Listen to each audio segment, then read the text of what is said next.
আজকে তোমাদের একটা কোম্পানির হিস্টোরি শোনাবো। যেই কোম্পানিটার নাম হলো টেসলা। লেডিস অ্যান্ড জেন্টলম্যান, 2003-এ এই কোম্পানিটা চালু হয়েছে। তোমাদের অবগতির জন্য জানানো হচ্ছে যে প্রথম প্রফিট সেই কোম্পানিটা শুরু হওয়ার 10টা বছর পর হাতে পেয়েছে। মানে প্রথম মুনাফা 2013-তে শুরু হয়েছে, আর কোম্পানিটা চালু হয়েছে 2003-এ। তাহলে কি টেসলা কোম্পানির মালিকের কোম্পানিটা বন্ধ করা উচিত ছিল না? আরে 10টা বছর হয়ে গেছে, 10 বছর হয়ে গেছে ইয়ার, ছেড়ে দে। হচ্ছে না, অন্য কিছু করি। না, এই মানুষগুলোর নিজের উপর বিশ্বাস ছিল, নিজের আইডিয়ার উপর বিশ্বাস ছিল। দুনিয়া এই মানুষগুলোকে প্রভাবিত করতে পারেনি।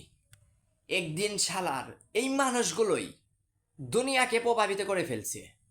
লেডিস অ্যান্ড জেন্টলম্যান, তোমাদের অবগতির জন্য আর একটা জিনিস জানাচ্ছি যে যেই কোম্পানিটা প্রথম 10 বছরে একটা টাকাও প্রফিট পেল না, আজকে সেই কোম্পানির বর্তমান টাকা 8 লক্ষ হাজার কোটি টাকারও অনেক উপরে।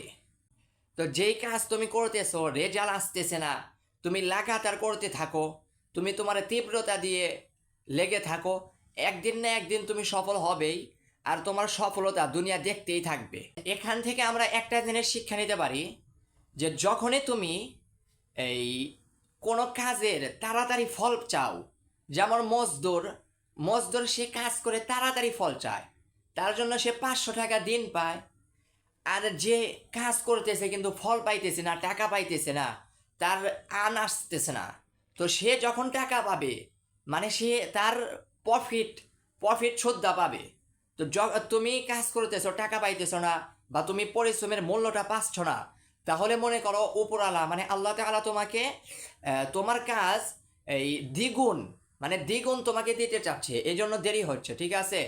তো তুমি মেহনত করতে থাকো, লাগাতার লেগে থাকো, কখনোই হেরে যেও না। কনফিডেন্স কখনো হারিও না। কনফিডেন্স শেষ মানে তুমি মৃত। তো কনফিডেন্স নিয়ে আমরা সামনে এগিয়ে যাব। তো এরকম নতুন নতুন ভিডিও পেতে আমার চ্যানেলকে সাবস্ক্রাইব এবং পাশে থাকবেন, ঠিক আছে?